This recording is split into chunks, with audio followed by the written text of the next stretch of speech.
2007 में दुनिया के नए 7 अजायबात का ऐलान किया गया जो इस वक्त ज़मीन पर मौजूद हैं।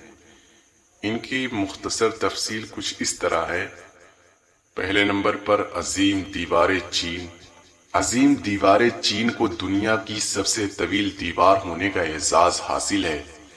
इस अजीम दीवार की तामीर 7वीं सदी क़ब्ल मसीह में शुरू हुई।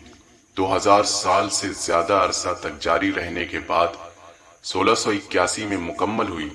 इसे बुनियादी तौर पर चीन को बैरूनी हमलों से यानी बाहर के हमलों से रोकने के लिए बनाया गया था। इसकी लंबाई तकरीबन 9000 किलोमीटर है। इस दीवार की औसत ऊंचाई 25 फीट यानी 8 मीटर तक है, जबकि इसकी चौड़ाई 4 से 5 मीटर 13 से 16 फीट है। अगर आप उस पर चलकर जाना चाहते हैं तो उसके लिए जाने में आपको 18 महीने लगेंगे। दूसरे नंबर पर है क्राइस्ट दी रेडीमियर, ब्राजील। क्राइस्ट दी रेडीमर हज़रत ईसा अलैहिस्सलाम का एक बहुत बड़ा मुजस्समा है जो Rio de Janeiro mount Corcovado के ऊपर खड़ा है। यह शहर ब्राजील का दारुल हुकूमत भी है। यह मुजस्समा पहाड़ की चोटी पर खड़ा है। यहाँ से पूरे शहर का नज़ारा किया जा सकता है। इस मुजस्समे की तामीर 1926 में शुरू हुई और 5 साल बाद 1931 ईस्वी में मुकम्मल हुई। इस मुजस्समे की ऊंचाई 39 मीटर, चौड़ाई यानी बाजुओं का फैलाव 30 मीटर और वजन 635 टन है। ये दुनिया का सबसे बड़ा आर्ट डेको मुजस्समा है। क्राइस्ट दी रेडीमियर मजबूत कंक्रीट से बना है और लगभग 6 मिलियन टाइलों से ढका हुआ है।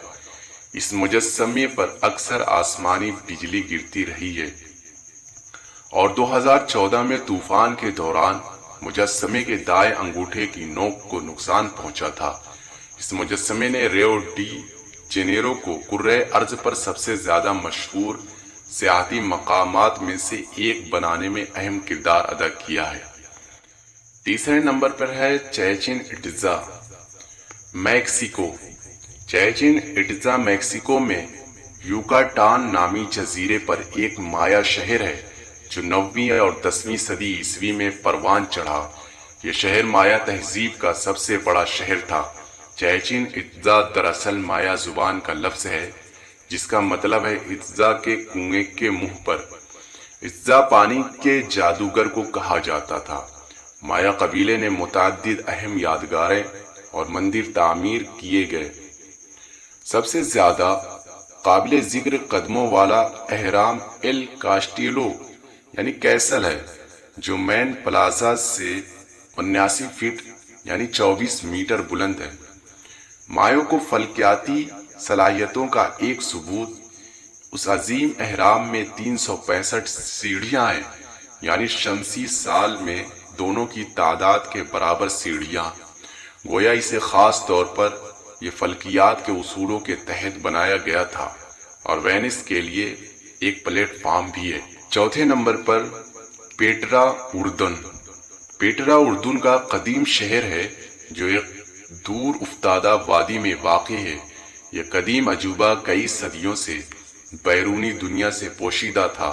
ये रेत के पहाड़ों और पथरीली चट्टानों के दरमियान घिरा हुआ है। कहा जाता है ये उन जगहों में से एक है जहां हजरत मूसा अलैहिस्सलाम ने एक चट्टान पर अपना आसा मारा और वहां से पानी निकला। इसके बाद नाबितीन नामी एक कबीले ने उसे अपना दारुल हुकूमत बनाया और इस दौरान ये मसालों के लिए एक अहम तिजारती मरकज बन गया। इसके अलावा यहाँ आबपाशी का ऐसा निज़ाम बनाया जिससे सरसब्ज बागात और खेती बाड़ी की इजाज़त थी। अपने उरूज पर पेट्रा की आबादी 30,000 थी, ताहम तिजारती रास्ते बदलते ही शहर में कमी आना शुरू हो गई। 363 ईस्वी में एक बड़े ज़लज़ले ने मज़ीद मुश्किलात पैदा की और 551 ईस्वी में एक ज़लज़ले के बाद पेट्रा को आहिस्ता आहिस्ता तर्क कर दिया। इसे 1812 में स्विस एक्सप्लोरर जोहान लीडोग बरखाट ने दरियाफ्त किया था। تب سے کھویا ہوا شہر اردن میں سیاحوں کی توجہ کا سب سے بڑا مرکز بن گیا۔ 5ویں نمبر پر ہے روم یعنی اٹلی میں واقع دنیا کا سب سے قدیم ایمفی تھیٹر کولوسیم۔ روم کا یہ تھیٹر کولوسیم پہلی صدی میں شہنشاہ وسپاسین کے حکم سے تعمیر کیا گیا تھا۔ یہ تعمیراتی انجینئرنگ کا ایک شاہکار ہے۔ یہ عمارت مکمل طور پر کنکریٹ اور پتھروں سے بنی ہے اور اس میں بھول بھلائیوں کا ایک پیچیدہ نظام موجود ہے۔ یہاں 50,000 سے زائد شائقین کے بیٹھنے کا انتظام موجود تھا، جنہوں نے مختلف قسم کے واقعات کو دیکھے، جن میں شاید سب سے زیادہ قابل ذکر گلیڈی ایٹر کی لڑائیاں تھیں۔ نیز مردوں کا جانوروں سے لڑنا بھی عام تھا۔ یہ بھی کہا جاتا ہے کہ وہاں عیسائیوں کو شیروں کے سامنے پھینک کر شہید کیا گیا تھا۔ کچھ اندازوں کے مطابق کولوسیم میں تقریباً 5 لاکھ افراد ہلاک ہوئے۔ اس کے باوجود یہاں 10 لاکھ سے زیادہ جانور مارے گئے، جن میں سے بعض کی نسلیں اب ختم ہو چکی ہیں۔